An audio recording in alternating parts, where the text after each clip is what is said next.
Welcome to the Voices That Propel Us, stories of justice, action, and community, a space where justice meets action and community voices rise. Each episode, we bring you stories from the front lines, changemakers, disruptors, and everyday heroes who are building a more just, equitable, and liberated world. This is more than a podcast. It's a call to listen, learn, and move together.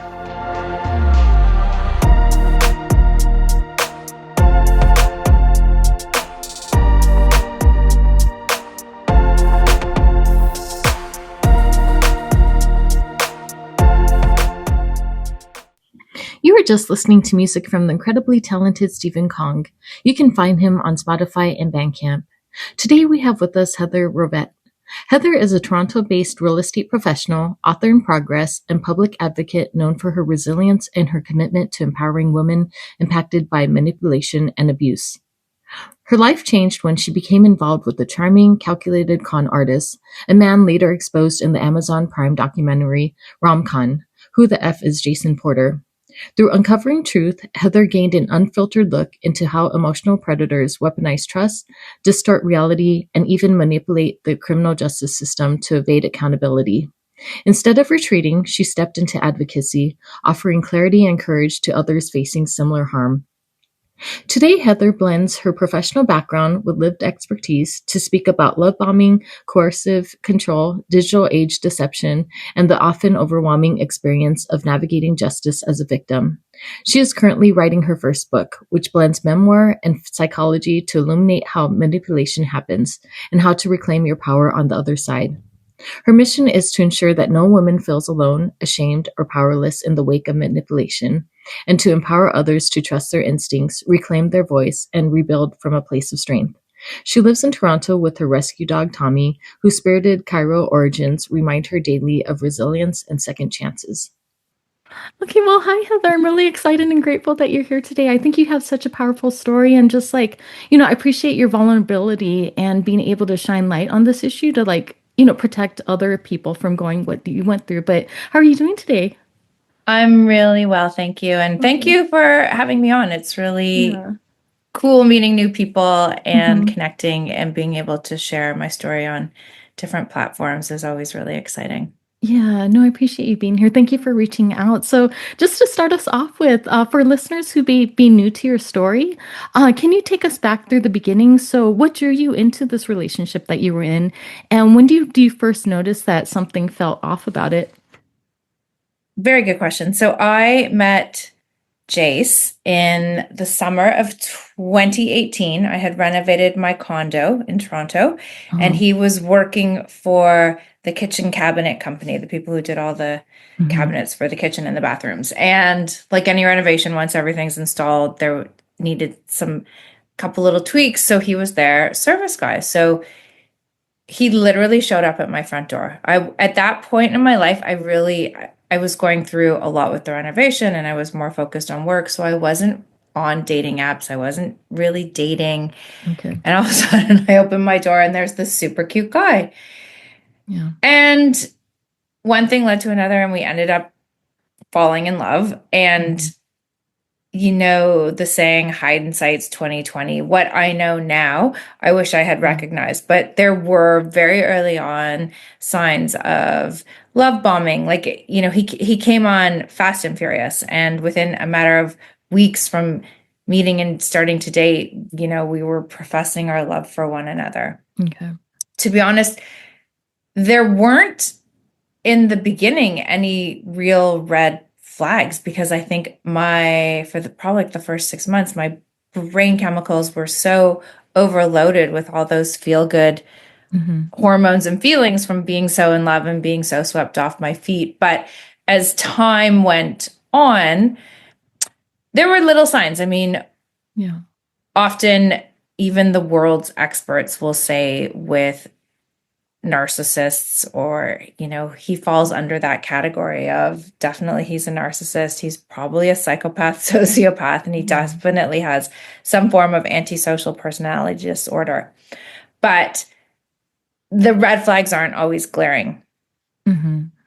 And it's not like the hard thing with emotional abusive relationships is you don't see the bruises. You're not seeing a black eye or a bruise on the arm, what's happening is, a lot of confusion with your brain, which then leads to bruises like that are deep inside that I didn't even know until the very, very end, until like everything came to light, which wouldn't be for over 3 years from the time I met him. So, there were some weird red flags. Yeah. But he always had a story for everything. For instance, like when I would ask about, he has a son.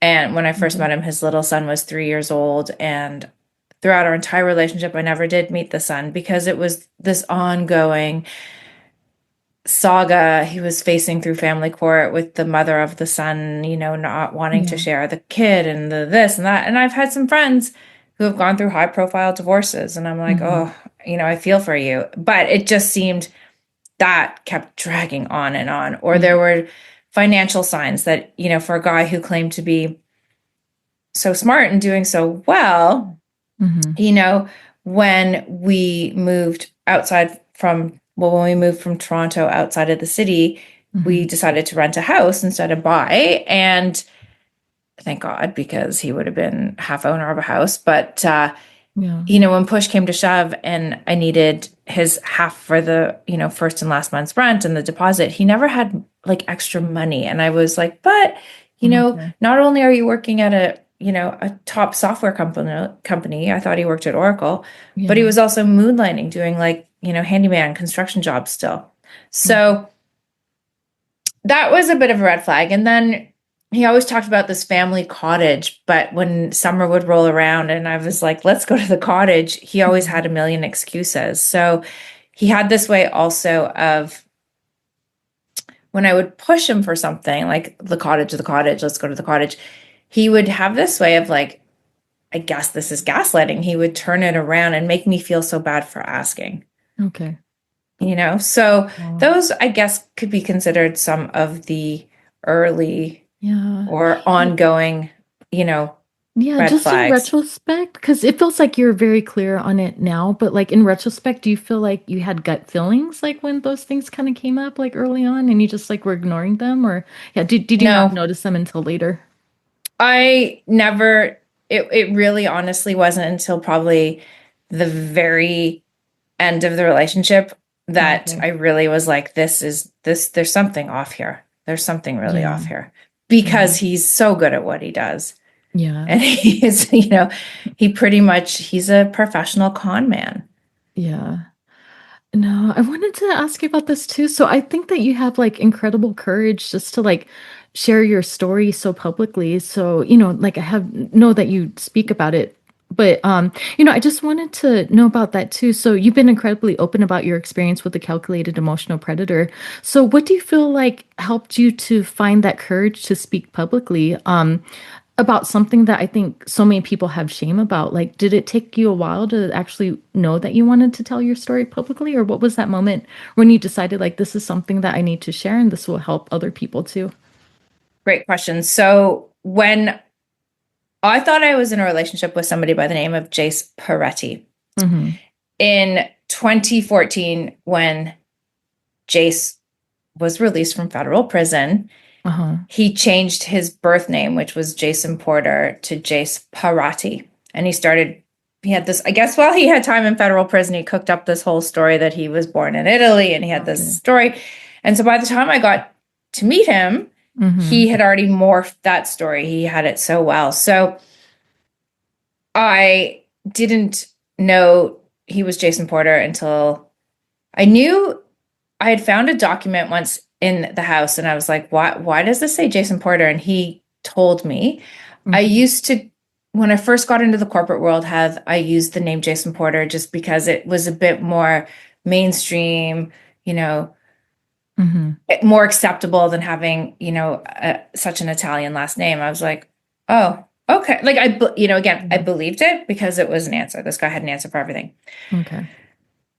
If you Google Jason Porter Toronto, in 2011, he was all over the news because he was dubbed the online Romeo because he had been meeting women on dating apps, taking them out on dates, and not only probably stealing jewelry and money, but he would steal a piece of ID and open up credit cards in their name. Okay. So he was eventually caught and arrested. And to this day, I actually do not understand why back in 2011, the police listened to those women. But when I discovered the truth that I've been living with this predator, who, when I realized and I got into the computer, he had never stopped. Our entire relationship, he was still online on every dating app. So every time he left the house and I thought he was going to work or going to see his son or going on a guy's weekend or a business trip, I'm pretty sure he was going out on some form of a date. Okay. So when I discovered the truth of who he was, and then when we pieced it together that my mom's missing things were in fact being stolen by him and sold, all her jewelry. And I called the police and they came to my house and I told them everything. And I pieced it together that he had this past. And I was like, geez, this is crazy.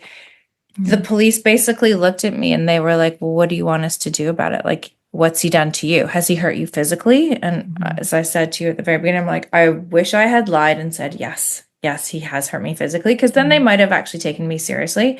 Yeah. And I said, well, no, like not on purpose, but what viewers will see in the documentary is he used to do this really sadistic thing where he'd sit on me and he'd tickle me and he'd video it and I couldn't breathe and I'd be like uncomfortable and I'd be saying kind of laughing, but only I think out of fear. Yeah.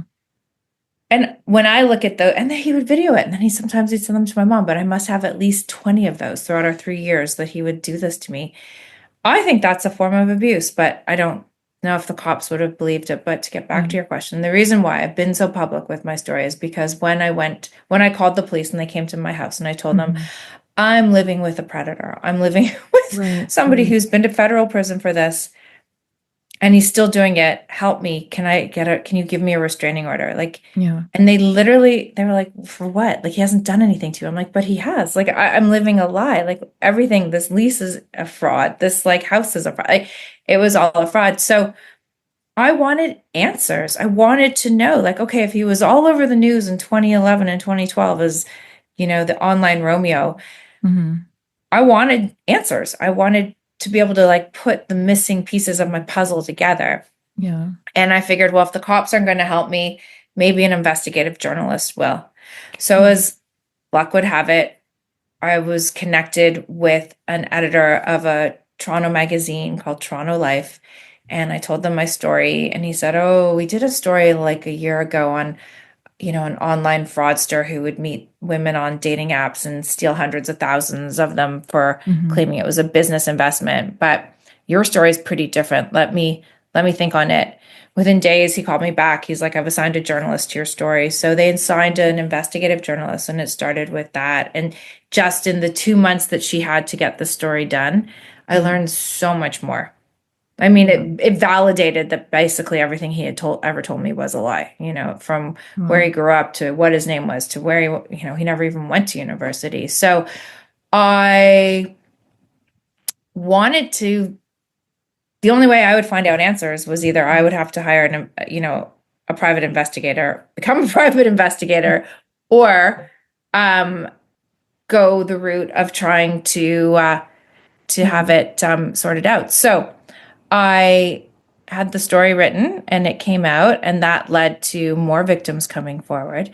And they also warned me that because the story is quite sensational, don't be surprised if like production companies want to pursue this, which then led to, from this one little article, it being turned into the documentary that's on Prime called Romcon, Who the F is Jason Porter.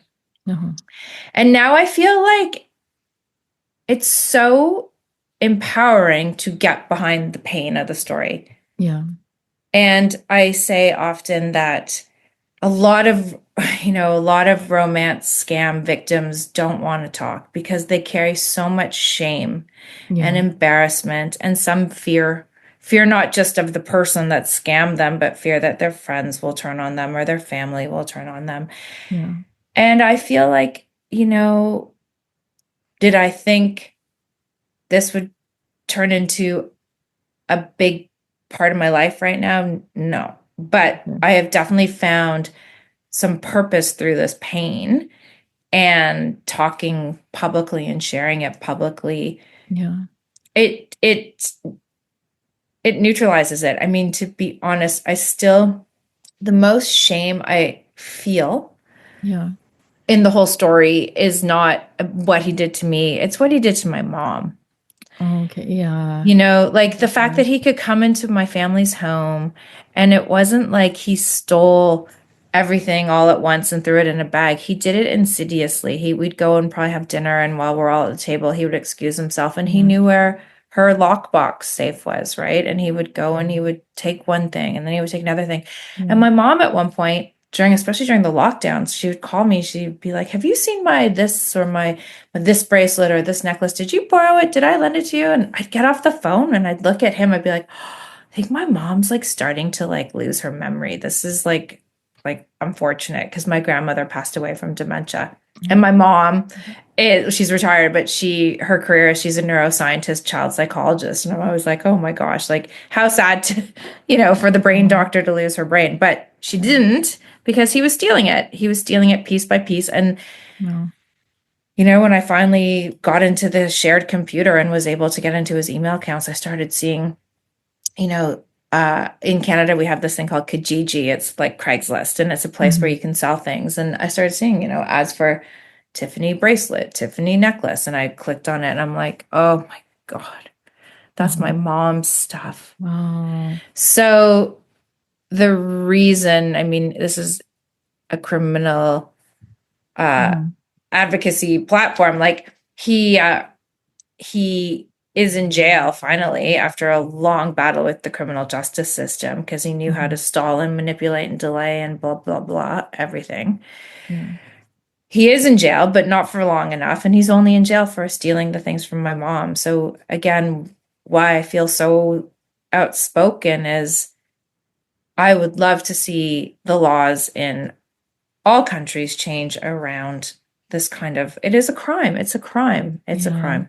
Yeah. No, actually, I had a question about that. So, you spoke about that you spent over 3 years navigating the Canadian criminal justice system. So, what was the biggest surprise or the hardest truth that you learned about seeking justice as a survivor?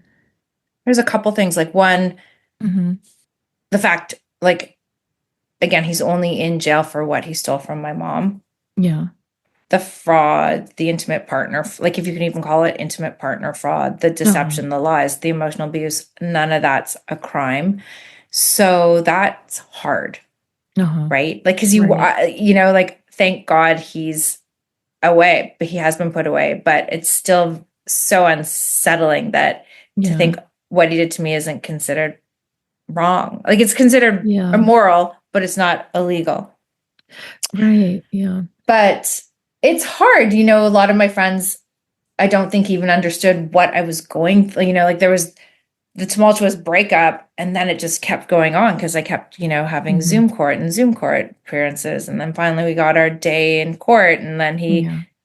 pulled a Hail Mary and everything got adjourned and delayed, and more charges came forth from that. But Yeah. it's I never thought that one of my life skills would be to know how to navigate the criminal justice system and what is Mhm. out there for victims. Like there are services and programs for victims out there, but you have to sometimes you have to go looking for that, because I didn't know that now that he is in jail that I can register with victim services. So when there's any changes with like if he's let out earlier, when he's, Uh-huh. finally out, I will automatically now get notified. But Okay.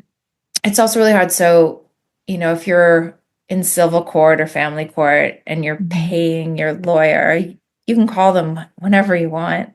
Yeah. I don't know in the States with district attorneys, but in Canada with the Crown Attorney, you can't just call them up. You're not even supposed to email them, even though I broke that rule a lot and would email the Crown's office and the Crown Attorney a lot. But it's, you really, it goes, victim, police, detective, and they Mhm. are your liaison with the Crown. Sometimes a victim service advocate can be in there too, but it's just really hard because you're a victim and the system seems to Yeah. victimize you more. No, that's actually a question I wanted to ask you. So, what kind of changes do you think need to be made in the legal system to better protect victims? Again, I think the United States has harsher punishments and Hmm. I believe like I feel it's like, three strikes you're out. Like this guy, there should be Yeah. when the police came to my door that first day and they were able to pull up who he was, they should be able to be like, "Oh, okay, let's take this seriously." Like Yeah. I would love to see emotional abuse, coercive control. I know in the States there have been some cases they actually call it deception rape. Okay. If you think about it, I mean, Yeah. I was going to bed for 3 years with Jace Peretti, but in fact, I wasn't. Uh-huh. Like that would be a great law to get passed. But sadly, I don't know if anything will ever really change. I do remember one day Yeah. after he was arrested, uh, it left the shared house in this weird state where he made it very difficult for me. And every time I went back to the house, I had to call the police and have a keep the peace visit and get us escorted in. And that in its own right was so traumatic. But I Yeah. remember one of the police officers said to me one day, he said, Heather, it's unfortunate that, and I'm going to swear because he said, Hmm. unfortunately, Heather, it's not against the law to lie and be an asshole. I'm like, Hmm. you're right, but it should be, like Yeah. what it you're right. He is lying and he is an asshole, but he's also like that's like a fine line. Like what's the difference between lying and frauding? A Hmm. lot Right. because he was Right. defrauding and they just never took it to that level. I mean, the truth is they didn't want to press any charges on my behalf because Jace claimed that I had assaulted him. He had his Oh. whole story and I know in my I never assaulted him. Like he's Hmm. 200 pounds. I'm maybe 130, 140 on a bad day. But like Yeah. the police need to listen. I was Yeah. fortunate. I got to go in October to London, England, and I participated in a 1 day symposium called Date Safe. And the City of London, England police actually have an entire romance fraud department and they're trying to make changes. Okay. And I said in my speech that, I said to the law enforcement out there, know how you respond to a victim can change the course of their life. I wouldn't be Okay. sitting here talking to you today if I had gotten a restraining order. Now, that being said, that is just a piece of paper, and a Yeah. psychopath probably wouldn't necessarily abide by it, but there needs to be more care for victims. It was also very disturbing when we shot the documentary. Hmm.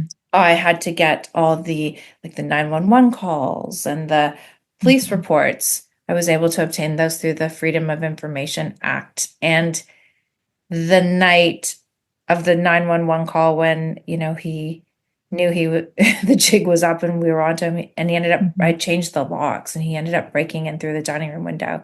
Okay. The cops in there and I'm like out of my mind with like terror and adrenaline and Yeah. shock. And I kept saying to the cops, like, aren't you going to arrest him? Aren't you going to arrest him? And in their report, they basically said Heather was really rude and kept talking over us. Wow. The fact that they couldn't see that Heather was in shock, Yeah. terrified, it's there needs to be a bit more sensitivity, Yeah. some compassion. And I know it's not like he's not killing people, but like he's what this guy can do with a computer and some Photoshop is like a pretty Yeah, no, menacing totally, weapon. totally. I wanted to ask you too. So I know earlier you were talking about like in retrospect, like just recognizing those like red flags and warning signs. But I think a lot of times when folks are in abusive relationships, they don't recognize it as like abuse just because I think just so much, the trauma, all that. And so for folks listening, what advice would you give people to like start to look out for like early warning signs, thinking that they might be in abusive relationships. If something seems off, Uh-huh. you should be able to have a conversation with your boyfriend, husband, Mhm. partner. And it should be a conversation that's calm.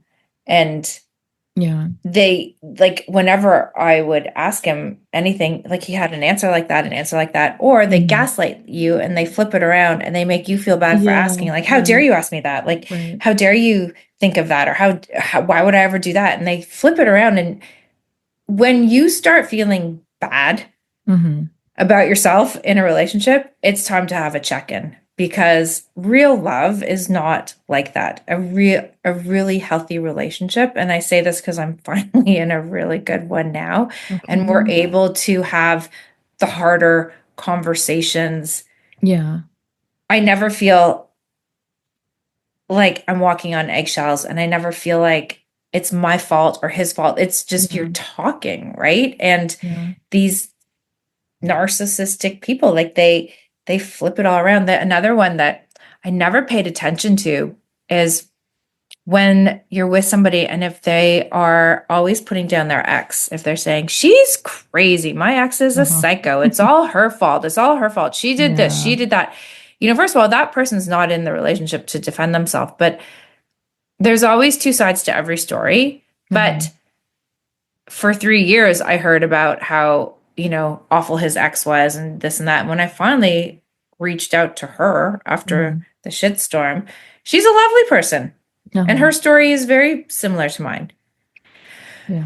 So I think if, this guy you're dating talks about his psycho ex or his crazy ex or this, like, that's a bit of a red flag. I mean, when they come on, it's hard because when you start being intimate and like I said earlier, and you've got all those like great hormonal feelings going through your body and everything's like rose-colored glasses, Right. it's love bombing is a thing. Like if somebody's telling you after like a week or 2 weeks, oh Yeah. my God, you're the love of my life. I've waited my whole life to meet you. I don't think rushing into things, if it's the right thing, Uh-huh. you the, put it this way, now the relationship I'm in, sometimes easier to say what is a right way to feel and not Mhm. what to avoid. But I feel calm. I That's feel beautiful. That's safe. really I beautiful. feel seen. I feel held. Yeah. Whereas when I think, here's the best way to put it. Yeah. I always thought love was supposed to be fireworks, but Mhm. now I realize it's the fireplace. That's beautiful. I never heard it like that. I really love that imagery. Mm-hmm. Yeah. Yeah, Yeah.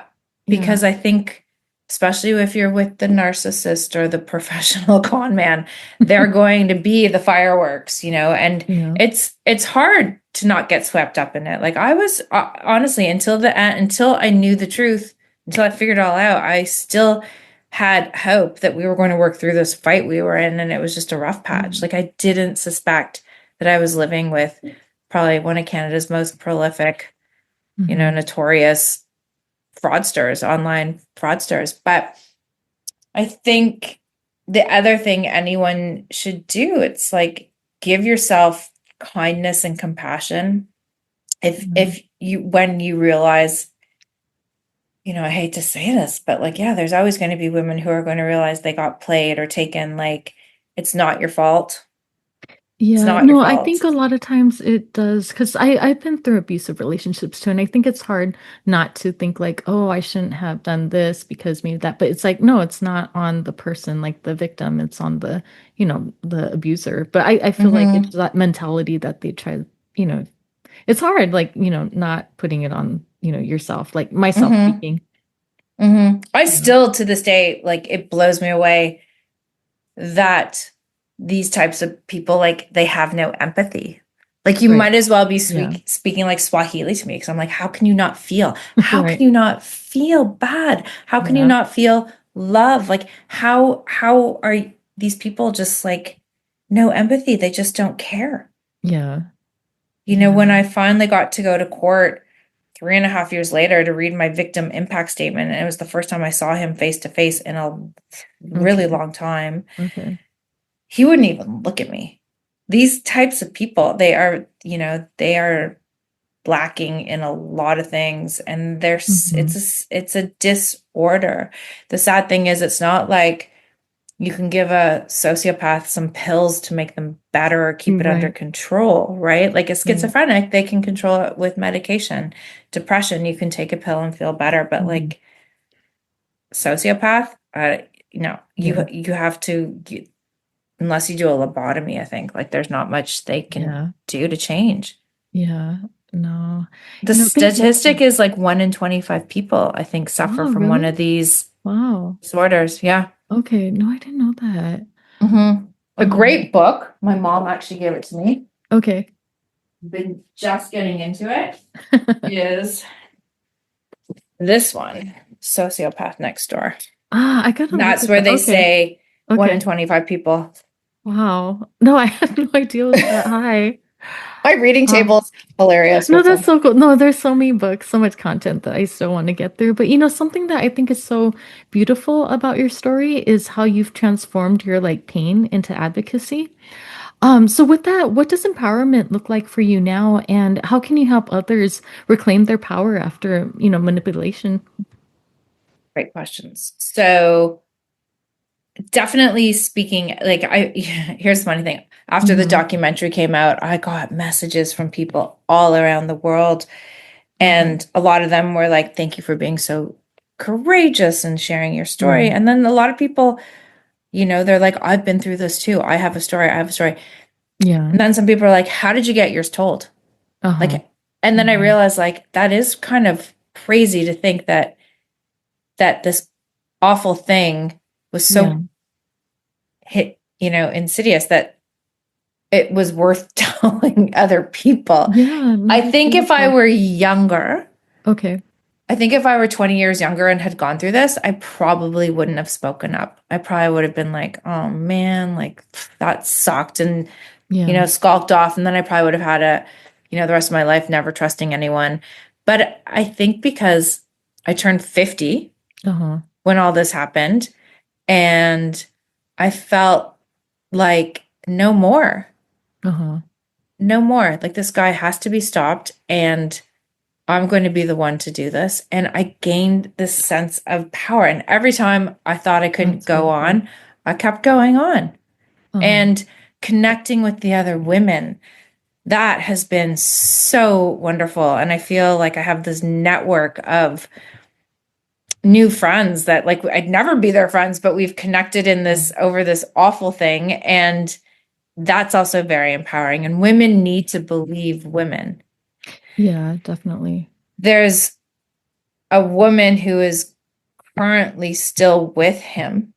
Okay. I believe she visits him in jail, and she's the only woman that I spoke to her for 3 hours. Oh, Three wow. hours I talked to her, and it was Mhm. hard because I had to hear all of like her love story and her this and her that, and it's like a playbook this guy has because I'm like, I've heard that line, I've heard that line. Oh my Mhm. goodness. And she turned around and she said to her friend who's in the documentary, Okay. I think she's just jealous. He Wow. picked me. Wow. And I'm like, you know what? Yeah. Like Mel Robbins would say, let her. You can't Mhm. help people who obviously don't want to be helped. But Mhm. I think there's, it feels better to feel on the glass is half full than the glass is half empty. And I Um, think by staying in the mindset of, I'm sharing this, I'm empowering myself, I'm helping other people, yeah. I'm brave enough, I guess, to talk about it. Like something in me, it's like a fire was lit in me, and I just keep going. Like even this week, I found out that he's in jail and he was trying to have his sentence appealed, which would mean early parole and Okay. and I believe it got denied, but like even just that, it's triggering and frustrating and it just consumes me. And I'm just like, I'm going to keep going. I'm going to keep going. I'm going to do everything I can to keep him exposed and help other people.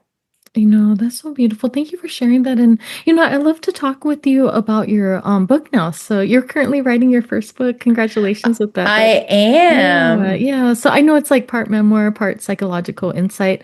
So what do you hope that readers will take away from this?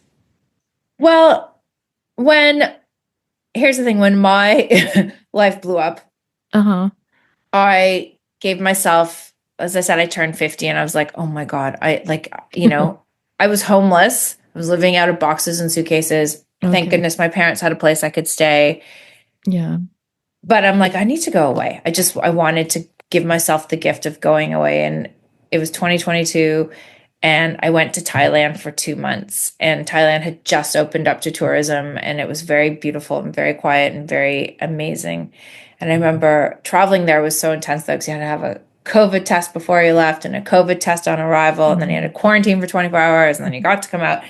And I remember after my 24 hours of quarantine, I went and sat by the pool Okay. and I'm in Phuket and I'm looking out over like the limestone cliffs and there's the beach and like it's just so beautiful and exotic. And I almost started crying because I was so overwhelmed with like exhaustion and Uh-huh. the thought that, holy fuck, I did this. And then I'm like, well, now it's time to like just heal and make Yeah. sense of it. And I brought my Kindle with me Okay. and I couldn't find a single book that Oh, I wanted to read my story essentially. I wanted to okay. read that somebody had gone through what I'd gone through and come out the other side. Okay. And I just couldn't find my exact story because it's still at that point we Yeah. hadn't really even gone through the criminal justice system. Like I didn't have an end to my own story, but I was like I just want to read something that's going to make me help make sense of what I went through. And I can Yeah. read a narcissistic abuse book and I'm like, okay, that makes a bit of sense, but I have yet to come across somebody's memoir that is my story. So I feel that by Mhm. writing this, I can get deeper into all the different levels and share the shame I have felt and how I've overcome it. And, Yeah. through all this too, in the fall of 2024, before we had a verdict and before we had even finished Uh-huh. filming everything, my dad died. Oh no, And I'm that was sorry a to hear that. whole new Okay. kind of grief that I had to, Okay. navigate and maneuver. And, you know, several months before he died, I had to put my little beloved Baxter dog to sleep. Like my Mhm. heart has been through so much. And yet here I am, Yeah. and I'm still going. Yeah. And I feel like that gives hope. And I want to be able to bring that forth in my book. So, Yeah. yeah, I Oh, that's literally like beautiful. just signed with a literary agency. So Oh, 2026 is going to be a congratulations. really thank you. That's Like I think it's going wonderful. to be it's good to have somebody hold me a bit accountable to getting this done because Yeah. No, what kind of what myths or misunderstandings do you hope that your book will help to dismantle, especially when it comes to these kind of topics? Yeah, because I such feel a like good so many, like question. even for myself too, like I feel like I'm not that aware of it, but I know that like you're saying, like sometimes people can like kind of dismiss it or say like, oh, it's not really a big deal. But what kind of myths or misconceptions do you feel like are out there that you really want to help to dismantle? Well, first of all, that it's real. Like when you are conned, Yeah. betrayed, Mm-hmm. frauded, abused Mm-hmm. emotionally, you have every right to feel all the feelings and there is a lot of shame and a lot of people are going to probably read my story or see the documentary and they'll think, oh my God, that could never happen to me. And they'll be Oh, judgmental and yeah. they'll be Yeah, very like, totally. oh, oh, oh. And I Yeah. think that is an interesting little insight because I think when people think like that, because I Mm-hmm. might have felt like that, Uh-huh. because I say all the time, if this could happen to me, it could Uh-huh. happen to anyone. I mean, I grew up with two parents that loved me in a nice house and I went to the best schools and I have a career and I owned a home and Uh-huh. it's not like I'm stupid. Okay. And I think it's so easy for us to judge people and I want people to Yeah. realize like honestly it can be so subtle Yeah, and definitely. when you ignore those little whispers when your Mm-hmm. intuition starts going psst, psst, psst, eventually it's going to turn into a it will blow Right. up. So Yeah. I think it's also as women, and I can't speak for anyone except myself, but often I think I sold myself short and I would blame myself. I'd be like, oh, it's Uh-huh. my fault. I guess it's my fault. It's my fault. And it really never was Yeah. in this case, in the emotional abuse case. But Yeah. we need to gain more confidence. Like, when did it become okay for us to be Yeah. the doormat, like walking on the eggshells? Like, no, Yeah. enough is enough, you know? Like, women were so beautiful. Like, Mm-hmm. women, I think I'm so happy I was born a woman and not a man. Like, No, me too. we feel so much, and we can also be so scared of our emotions and push them down and push them down and push them down. And what I really do hope through my book is that all those things that I have pushed down, I Mm-hmm. can articulate, and somebody will read it and they'll be like, Yeah. yes, that's exactly it. Yeah. No, I love that. So, something that I really want to do with this podcast is like show people like how can we show up for each other? How can we like support one another, especially when we're going through like hardships or pain. So, how do you feel like people can like show up and like support other people who have been through something that you have been through? Well, I think there's more out there than you think. So Mm-hmm. I, and maybe it's just that it's, what do they call it? Reticular activation. You know, they say like if you buy a certain car, then you start driving it and that's all you see is that car. But, or maybe it's a bit of like the law of attraction, like attracts Mm-hmm. like. I just feel like now that I've opened myself up, Mm-hmm. my algorithm picks up all of Okay. that. So there is more than you think help out there, and everybody's going to have a variation of their own story. Yeah. And I don't know where you live, but here in Toronto, Mm-hmm. even on Facebook, there's these groups. Are we dating the same guy? And Okay. women Oh, are, they'll wow. post, Wow. yeah, it's really Okay. kind of Right neat. on. I mean, so like they'll post a picture of a guy they met online and they'll be like, does anyone have any, any red Mm-hmm. flags, any tea to spill? And you can be anonymous, and then people will be like, yeah, run, run, or be like, oh, he's a good guy. And sure enough, like Mm-hmm. my ex got posted a few times and people would tag me, and then people would hear my story. They're like, holy, that's crazy.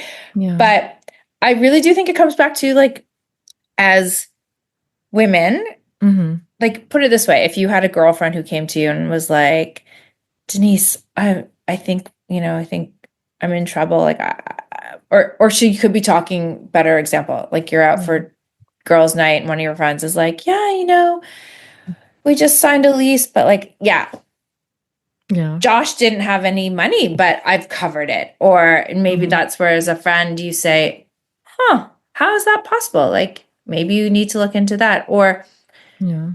a lot of my friends after the fact said, yeah, there was always something kind of off about him, but he seemed so happy. So we didn't want to say anything. But I'm like, I think we shouldn't be afraid to have Mm-hmm. the hard conversations with the people we care for. Yeah. Because even my own father had reservations that he didn't share with me until after the fact. And Mm-hmm.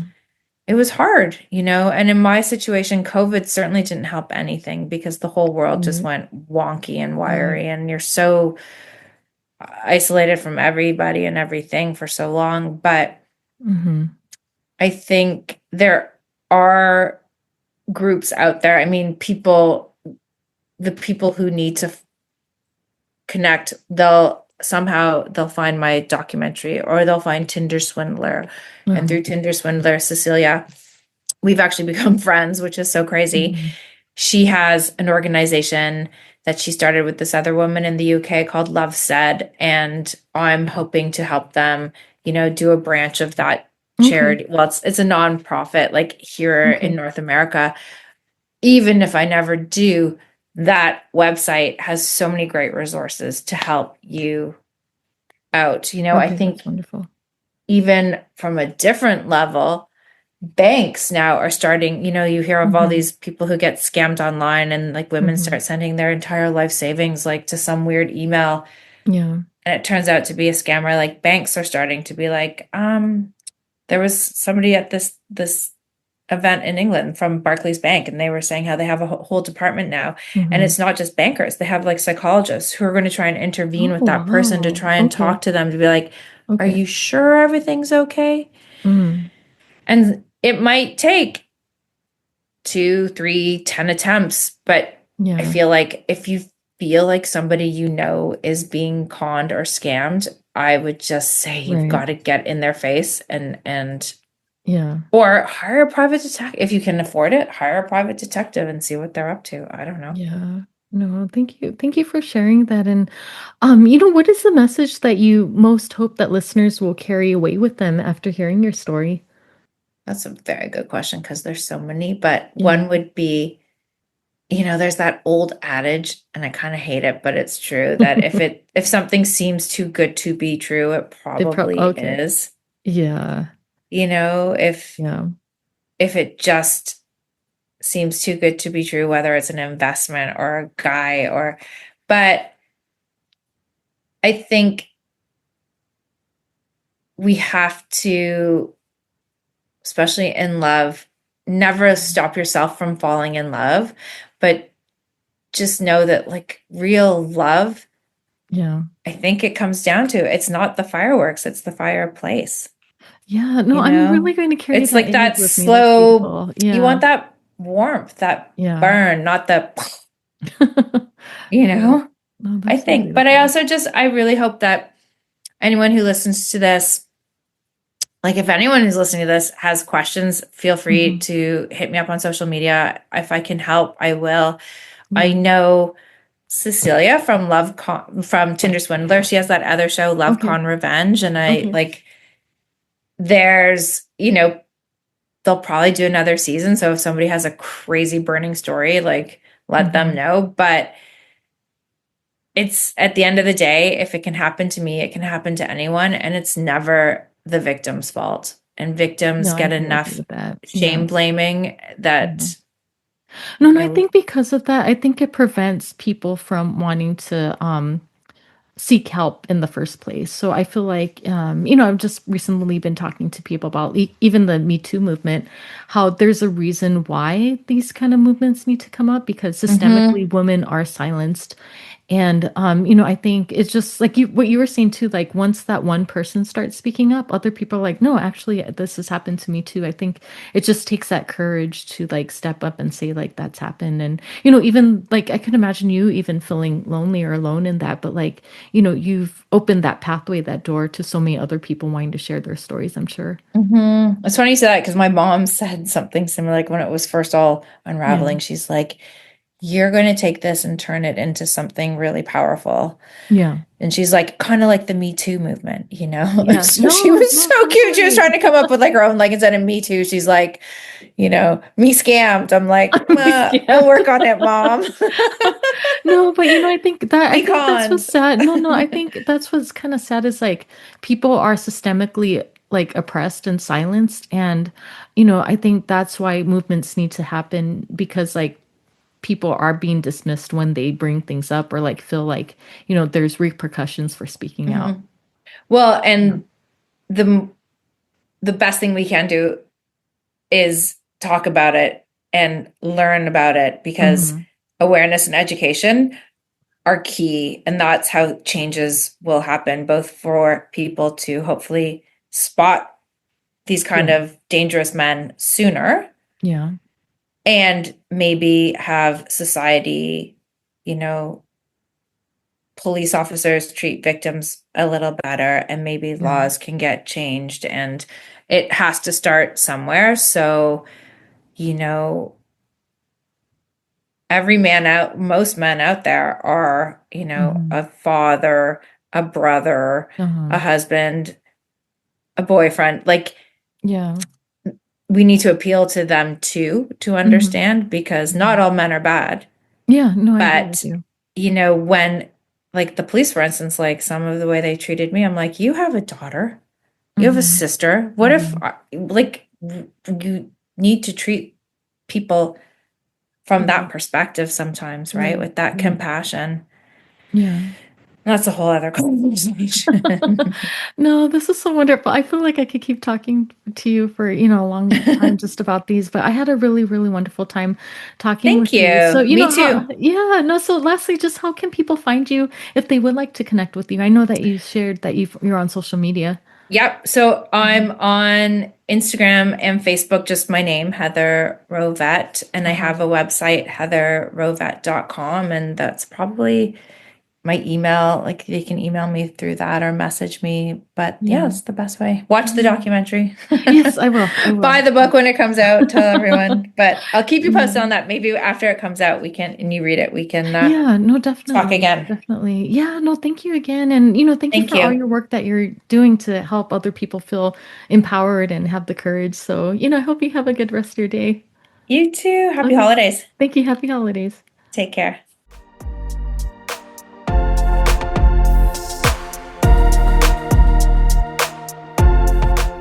Thank you for being here and tuning in to Voices That Propel Us, stories of justice, action, and community. Your presence in this movement matters. If today's conversation moved you, share it, talk about it, and keep the work going. Together, we're not just imagining change, we're making it. Until next time, stay bold, stay grounded, and stay in the fight.